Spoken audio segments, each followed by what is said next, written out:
Hello, I'm Joanne Turner. I'm reporting for Total Telecom and I'm at the Huawei Global MBB Forum here in Hong Kong this week. And I'm talking to Arvinder Gujral from Twitter APAC. Arvinder, welcome. Now, obviously, you've been taking part in some panel discussions this week and really taking part in the forum and representing Twitter as a brand. But maybe you can start by talking about how cellular networks are important to Twitter. So, thanks for having me here. So, Twitter has been a partner to over 500 telecom operators globally. So, we've worked with them very well in the last many years, and we've seen the model of working evolving. I was at a panel with at the same forum last night at the VIP event, and the telcos asked me, Arvinder, what would you ask us to do better? And I had two messages for them. One, I need uniformity of experience across the world on a network. When I say that, I mean, if you look at 3G, 3G means different things in different parts of the world. 3G in the US is different from 3G in Japan, which is very different from 3G in India or Jakarta. In India and Jakarta and Indonesia, 3G behaves more like 2G networks in the Western world.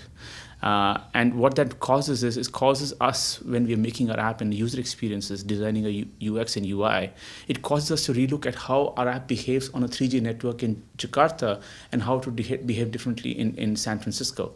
And that creates mild confusion in the minds of developers when they're making these apps. Should I have more images? Should I have more video content? How will it behave in a low latent 3G network in emerging parts of the world?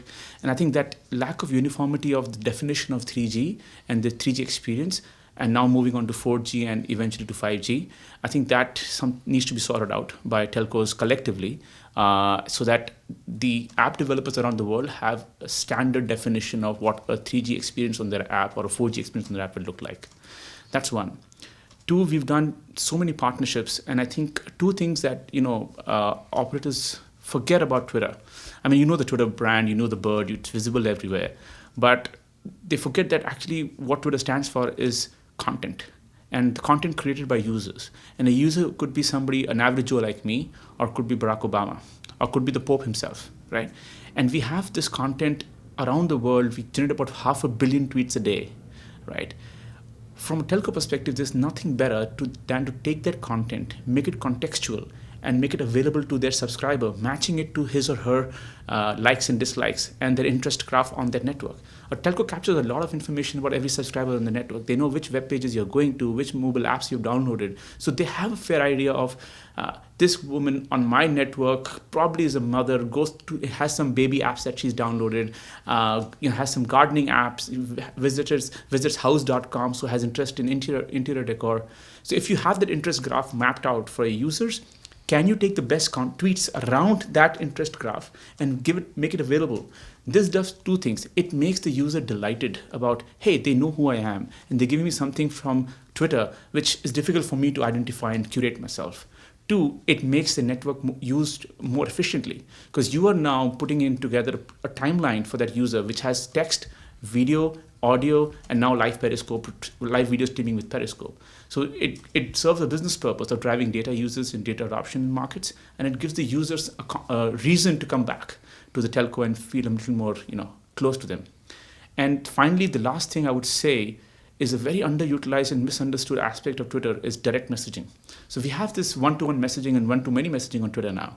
And a lot of telcos have actually borne the ill effects of DM, because a user tweets to a telco saying, your network is not working, my data is not latching on, or you have overcharged me for some service. And if you go to a telco's timeline, you will see all these negative comments. We have now done partnerships with Indosat in Indonesia, Reliance in India, and the O2 in the UK, wherein a user may tweet to you something negative, but you can tweet back, and the user now has an option via this relationship, what we've done. The user can tweet to the telecom operator and actually buy new data packs, buy SMS pack, buy voice pack, find a new offer just by tweeting #offer, #data balance. What is my balance in my account? How much have I spent? Can I activate with roaming? So instead of calling a call center, waiting for 20 minutes to speak to a human voice and resolve your query and tweeting ill things about the telco, you can just go and do it yourself by tweeting it to them with defined hashtags that we've programmed at the back end.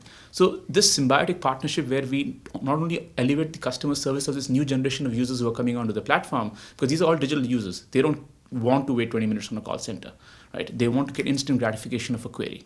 So giving them this engaged customer service on Twitter as a platform and allowing them to sell more stuff to the same customer via the same channel is something that is highly underutilized. And just 3 telcos globally have done something with us. And I think a lot more can be done with this. Okay, so it's all about really improving user experience, I guess. And so, how do you really see yourselves working together as you move forward? So I would say there are 2 worlds in which we operate. There is the world of AT&Ts and Verizons, who are mature markets, very data intensive 4G networks. And I think there the narrative about videos on Twitter and rich content and rich media on Twitter sits very well with them, because they want to fill up that network. They've invested billions of dollars in creating 4G networks. We are now in this conference talking about 5G, right? But what does it mean when you have more speeds, when you have more throughput? It means you need to give a reason for them to use those speeds. And if you don't have the content that utilizes it, it's going to be empty networks where you invested billions of dollars, right? Twitter has invested heavily into video on Twitter as a native platform. We've invested in Vine as another app that uses 6-second looping videos, and now with the new kid on the block with Periscope that we recently acquired. Just in 4 months, Periscope has seen 10 million users. About 40 man hours, 40 years of Periscope is watched on a daily basis by users. So that's a lot of video content, right? And I honestly believe Periscope and live video streaming on mobile devices is going to be something that will explode when 4G becomes more ubiquitous and when we move to the 5G era. Okay, so how important is events like this, the MBB Forum this week? I think it's great for me personally to come in here and understand what the mindset is of telecom operators, because they are talking 2020 and beyond, right? We are sitting at 2015.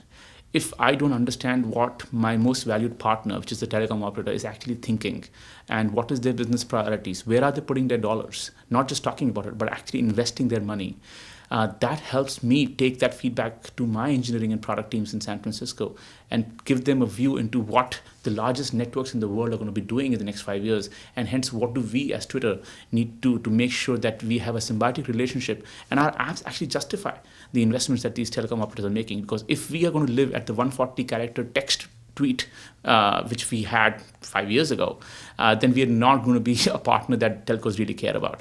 But our parallel investments into R&D of our own products, given where the telco is going. So hearing this narrative from telecom operators, from partners like vendors like Huawei and the others, hearing from different device manufacturers, I think it's a great kind of meeting of the minds just to have some consensus, more reading of the tea leaves or the trend lines of what's going to happen in the next 5 years, so we can be ready when those trends become actually commonplace.